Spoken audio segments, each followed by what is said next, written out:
Guys, welcome back. So in this video, I want to talk about a subject that I think is really, really important. And it's something that once I got a grip of, I made leaps and bounds in my trading. It took me a long time to kind of grasp this thing. I was struggling for years and years. And then when I really got a grip of what I'm going to talk about now, it really helped me just motorize myself forward. And this is developing patience and knowing when to trade. And the reason I've got my laptop here at the moment is because I've done a talk on this topic before, and rather than just giving you the slides, I'm going to kind of use the whiteboard. I'm going to go back and forth to the laptop. So if you see me looking off screen, that's exactly what I'm doing. But I think it's going to be better for you to see, this written on the whiteboard than it is to look at kind of dull slides. So number one thing is developing patience and knowing when to trade, because it's too easy to just think that the more you trade, the more money you're going to make, right? That is the easy trap to fall into, but it's not the case at all. You need to really understand that there's a specific time in the market where you have your edge. Yeah. Now I'm moving ahead slightly from somebody who is a real beginner in the market. I'm moving towards now somebody who is a little bit more seasoned, understands, what they're good at, what they're bad at, and all those kind of things. But the main thing, if I can find my red pen, I might just go with the green here, is when I said this to myself, this was when the doors kind of opened up for me. You can't really see that green. I'll stick with the black. I trade when I have an edge, right? So what do I mean by that? I mean that I do not get involved with the market, with any trade, unless I have an edge. Now, an edge to me at that point in time when I was writing this, and an edge to you, should be when you have a good chance, a high probability of making money. Whether that is a high expectancy from the trade, or whether that is a good risk-reward ratio and perhaps a 50-50 neutral expectancy. We talked about that before in other videos. But it's knowing that you have a good edge, a good chance of making money.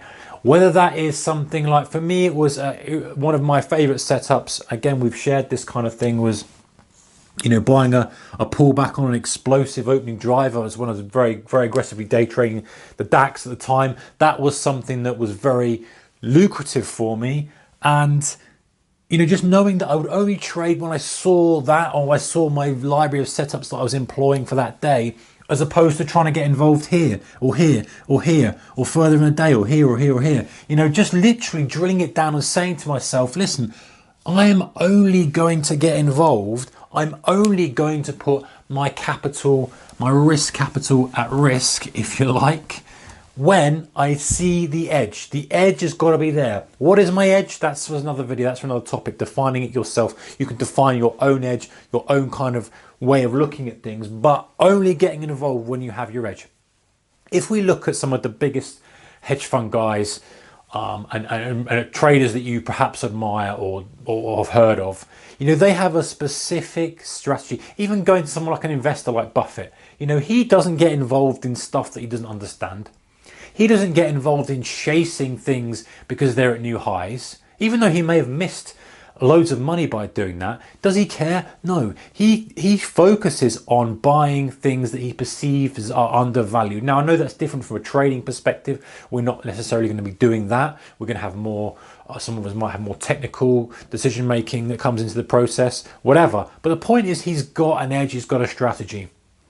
I know a guy who specifically would just trade one market. In fact, I know many traders who do that. Just trade one market and then look for a specific thing in that market, the high or the low of that market. And talking about high or low, right? Paul Tudor Jones, great example this is. This guy would say, hey, and I'm sure he's changed his strategy now, but if you go back and look at the interview he did sort of 20 years ago, he's basically said, listen, I'm very good at catching highs and lows in the market. Very, very good. Now, how many times you read in the textbooks, oh, don't try and pick a top, don't try and pick a bottom. He basically said, enough of that. I'm good at picking highs and lows. I've got proof. I've made money at it. So I am going to continue on do that. And he said, the meat in the middle, I'll let someone else get involved in that. And the textbooks were all saying, you know, get the high probability meat in the middle.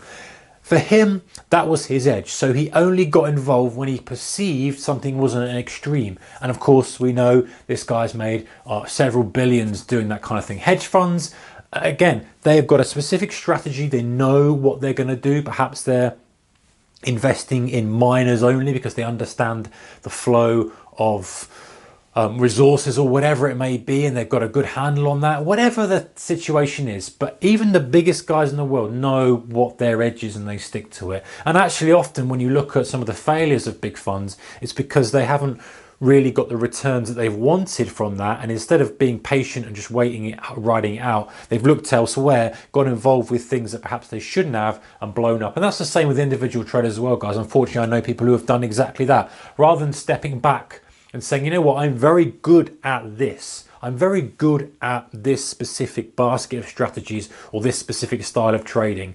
The market is not really offering me the right options now, or the right scenarios, the right conditions to take those trades. I'm going to start to become this type of trader.